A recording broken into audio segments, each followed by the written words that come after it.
Well, I'm out of gas. I've just about done it. Bit of a Frankenstein, but it's going to need a skimmer filler.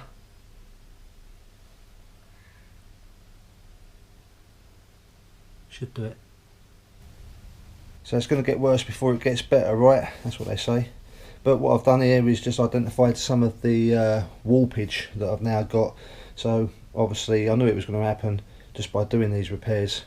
I've now got some bounce in the panel, and I've actually got this section out already while working on the lower section there with my heat shrinking disc.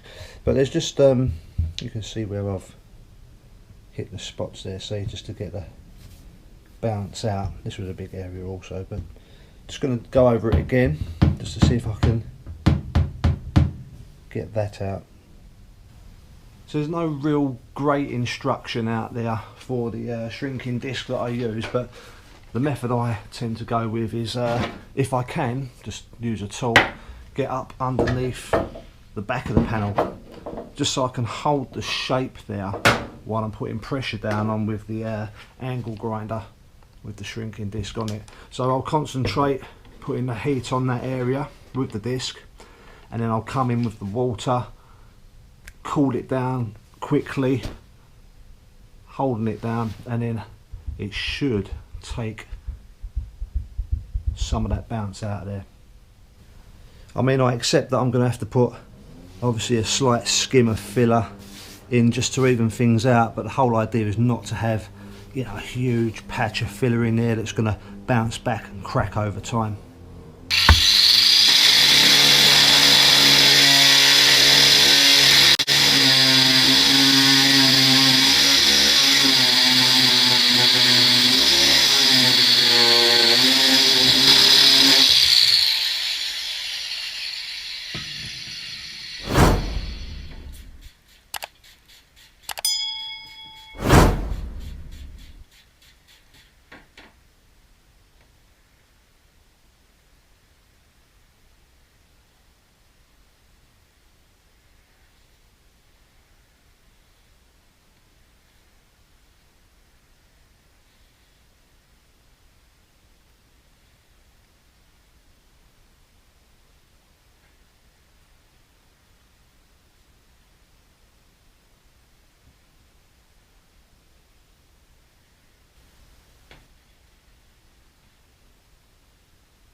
This is probably such a boring video to watch, just staring at a door, plus with the background music I've got going.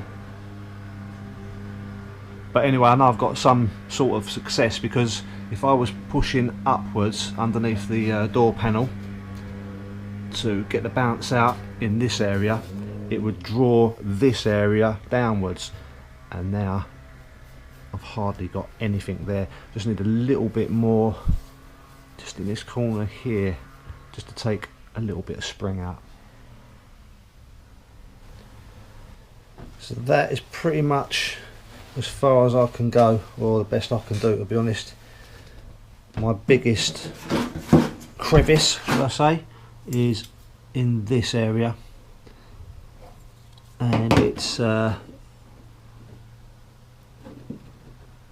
a lot. I mean, I'll be able to get that with a slight skim, but it's minimal. So again, better than it was.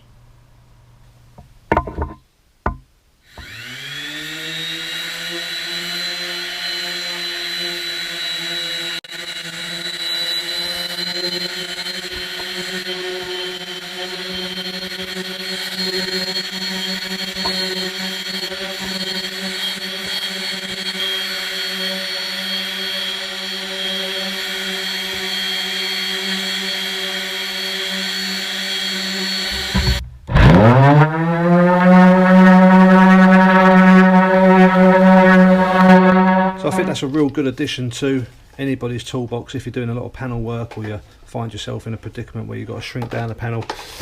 You could also go to the old school method of using the blowtorch, but I do find that a little bit too aggressive. And I just found the makers of the shrinking disc, and it wasn't that cheap for myself because I had to get it imported from the States, but it's Wolf's Metal Fabrication. I think I'm going to get this fuel tank cover in, and then possibly the engine. So I've just used some of the same sound deadening foam on the rear of this panel just to stop it from rubbing up against the tank. That's obviously my replacement version of what was originally on there.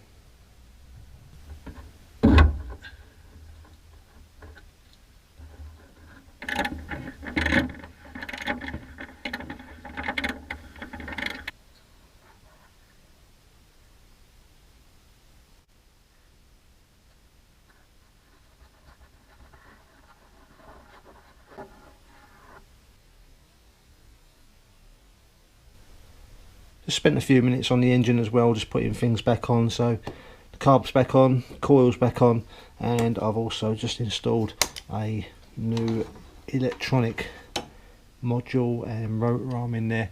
The old one, don't know if you remember from an old video,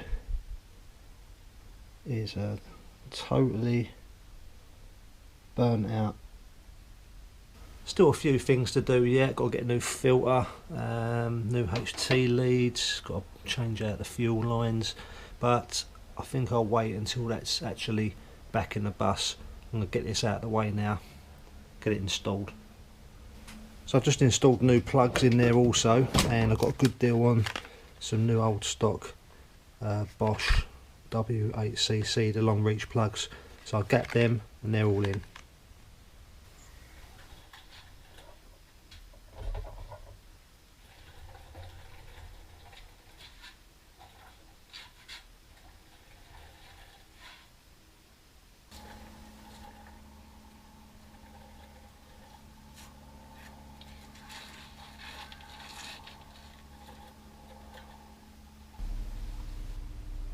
Took a little while but got there in the end. It's quite difficult where you've got to support the gearbox and the actual engine and then mat them together, but there she is.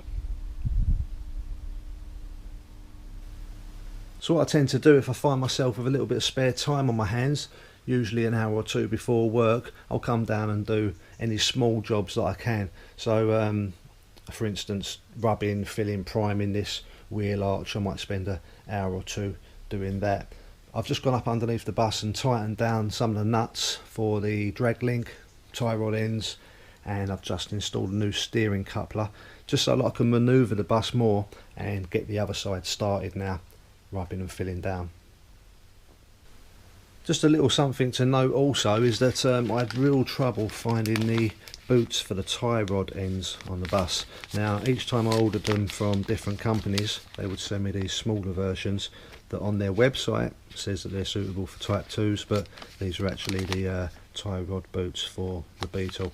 Now I found them on a other website. This is Ball Joint Boots UK. You don't have to buy them from a Volkswagen supplier, you can just go along and buy them from anywhere basically. So Ball Joint Boots UK, you need a 30mm opening at its widest, and the top portion would be a 15mm opening. The only downside is that they actually supply it with cable ties that I'm not a fan of, so hopefully I'll be able to use the old rings or some rings that I've got somewhere stashed away.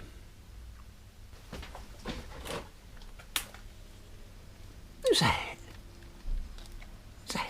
What are you doing? What are you doing?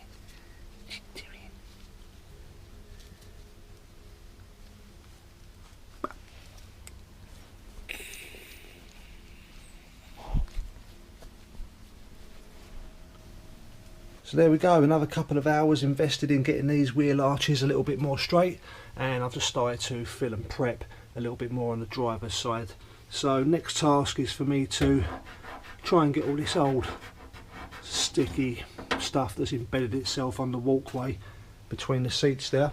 And I've also gone up in the loft and retrieved my heat exchangers. Got these with the old 67 Beetle that I bought and sold on, and they've been used but they're in good condition. It's actually still got £100 a pair written on the sticker there, so yeah, good nick. They'll be going on the bus. So I won't fit them up quite yet though, because obviously I've got to get some new gaskets, and I've got to get a new exhaust too.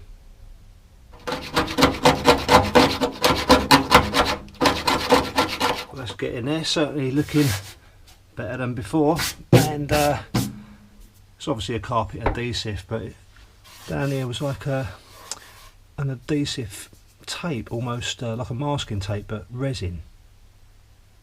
So again, I think that's pretty much it for today. It's quite a lot done as usual. I'll have a quick little tidy up, go and order some parts, so I'll see you on the next one.